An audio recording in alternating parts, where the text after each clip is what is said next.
Hello Sumit, welcome to my YouTube channel. If you are new here, you are highly welcome. And in today's tutorial, I'll be showing us how to cut this beautiful two-piece Ankara with a ruched puffy top, and it's with a big bold band. Also, it has a pearl design on both the top and the trouser. If this is a tutorial you are interested in, kindly watch to the end, and please don't forget to like, comment, share and subscribe. Thank you. And so this Ankara fabric is 2 yard. I mean the upper part I use 2 yard, but if you're on a bigger size, please I would advise you should get more. So let's get right into it. So this is my front pattern, guys. It's on fold, and for the width I'll be using 30 inches for my width, and for the back I'll be using 31 inches because of our zipper allowance, which is 1 inches. So I'll be marking 30 inches here. Then for the length, your length measurement is your under bust measurement plus extra inches. So and for me, I added 4 inches to my length, making it 16 inches. So this is because we want it to be puffy enough. So it depends on what you want, if you want to add more or less. But for me, I added 4 inches extra, then mark it across. Then I'm going to cut it out.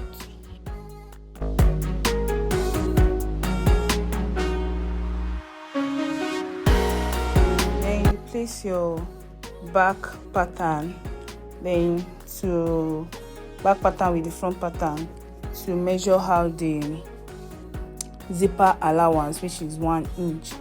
So my zipper allowance is 1 inch. You can decide to add more to yours, but 1 inch, I think 1 inch is enough for your zipper allowance.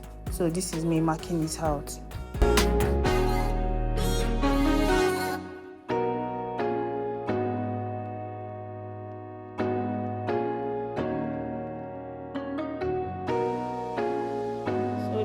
Thing I'll be working on the front pattern, so I removed the back pattern and placed only the front pattern.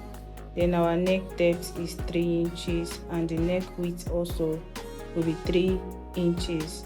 So that will be 3 by 3, which is standard.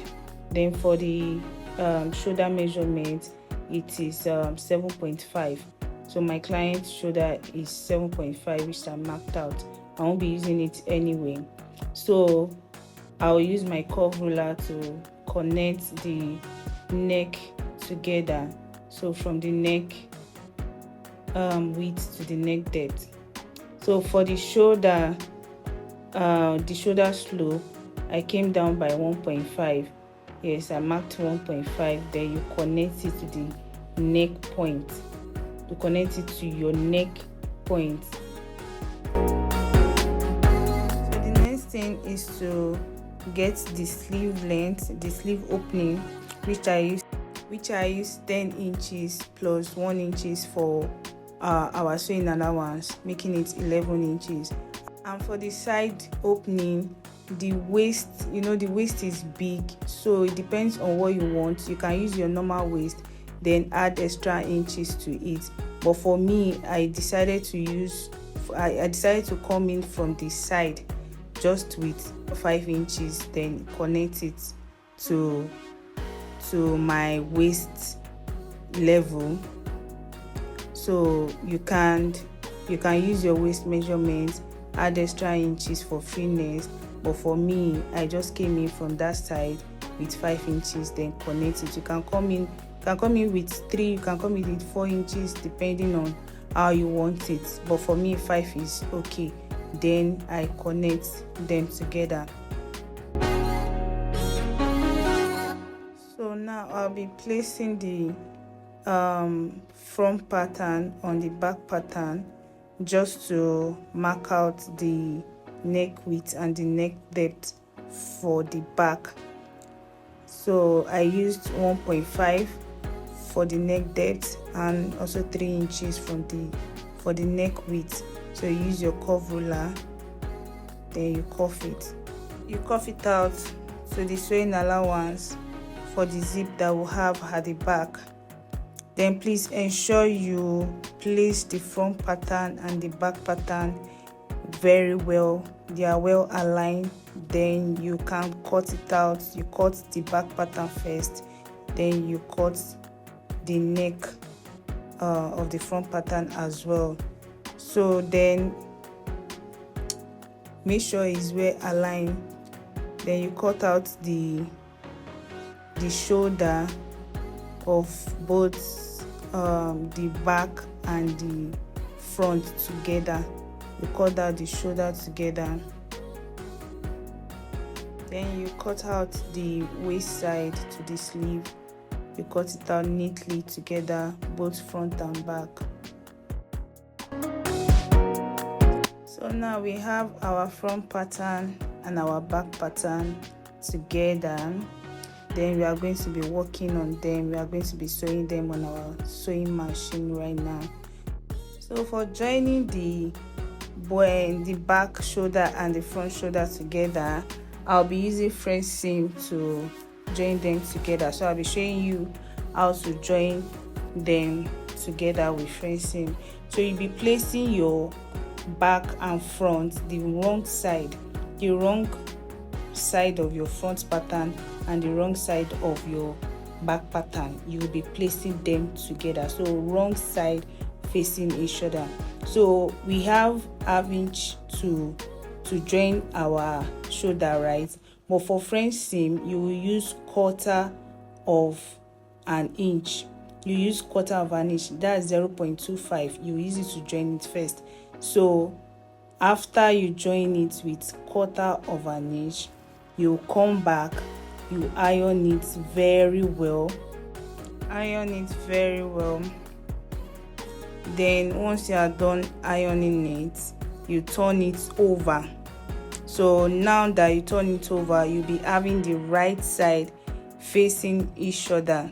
So then you go back to your sewing machine to stitch down the remaining quarter of an inch. Do you get what I said? You go back to your machine to sew down the remaining quarter of an inch. So when you come back, you realize, you can see that there is no any sewing, rough sewing on your clothes. I don't know what to call it, but your sewing will be very neat. You can tell from here, you don't need to weave it. Now the next thing is to fold the sleeve and also join the sides together. Join the two sides together.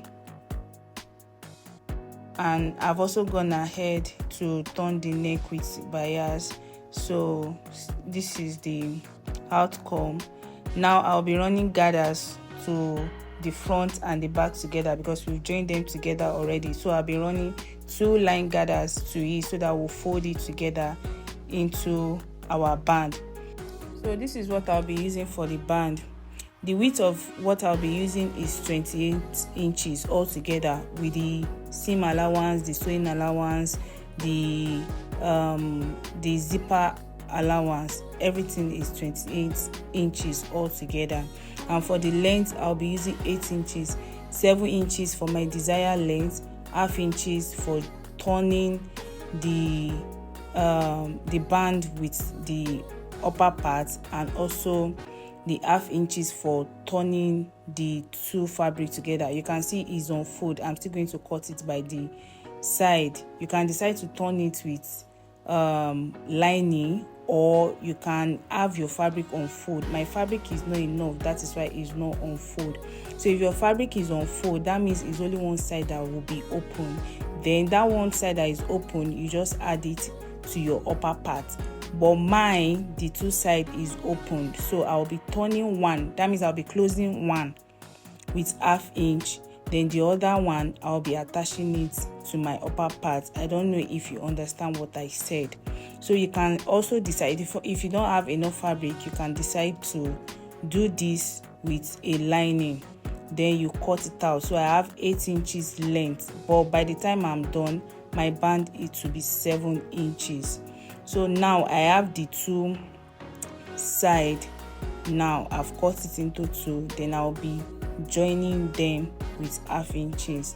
So do you understand what I was saying earlier? So you join them with half inches here. So after joining it, you have it in one piece. So the next thing is to make our design that we have on the band. You can decide to leave it this way and just attach it to your upper part, but if you can remember, our band has this oval shape, so we are going to be making the oval shape. So now I'll be marking out the zipper allowance. You know, we have 1 inch for our zipper allowance, so I'll just mark it out gently. You mark it out, then you secure it with pins. Secure your zip allowance as if you sew it down. You secure it with pin because you don't want it to tamper with the oval shape that we are trying to make. So once you are done securing it with a pin, you fold it into two. Fold it to the side, to that line of that zipper allowance, so it will not be equal. You leave the allowance out of it, then you fold it, you get the center, you notch it. So when you notch it, you open it up. After opening it up, then your zipper will be at the back, then the two sides that you notched will be by the side, then you have your normal center. Do you understand what I'm saying? Then from the side, you come up with 3.5. So we are trying to get the oval shape here. You come up with 3.5. Then you use your curve ruler to curve it to the middle, to the center of your band. From the side 3.5, then you curve it to the middle. Then you fold it equally now, and then you cut it. You gently cut it. Make sure they are well aligned. You cut it gently. So once you are done with that, the next thing is for you to go and fold it. You use 1/2 inches round to fold it with your hemming gum. Please, you fold it neatly with your hemming gum, both front and back, because we are going to be stitching our upper part inside it. We are going to be slaughtering it inside. I've already run gathers on it. As you can see, I've run the gathers already. So the next thing is for you to pin them down together. Make sure they are well aligned by the both sides. Please, when you are doing this part, please take your time. Make sure the sides are aligned, the middle part too. Make sure they are well aligned. Then just go to your machine and run a stitch round neatly. Make sure the front and back are both connected together. So once you are done, I think we are left with the shoulders. So you know, the ruched part, we are going to be putting an elastic on the shoulder. So for my elastic length, I'm using 12 inches. You can decide to use 15 depending on the length of your sleeve, depending on where you want your sleeve to stop. So I use 12 inches. Then you make it into two so that you have one for each sleeve. So on your neck point, you pin it down, then you drag it to the sleeve length. So you are going to be dragging the 12 inches elastic. So I was already done with that here. I did it for the both side. You can see the way it's dragged and well ruched. Please make sure you always cut off threads and everything. So now the last part is to fix your zip. Just go ahead and fix your zip with the 1 inch that we left. Then this is the final look. If you like this tutorial, please don't forget to like, share, comment, and also subscribe to our channel. Thank you. Bye.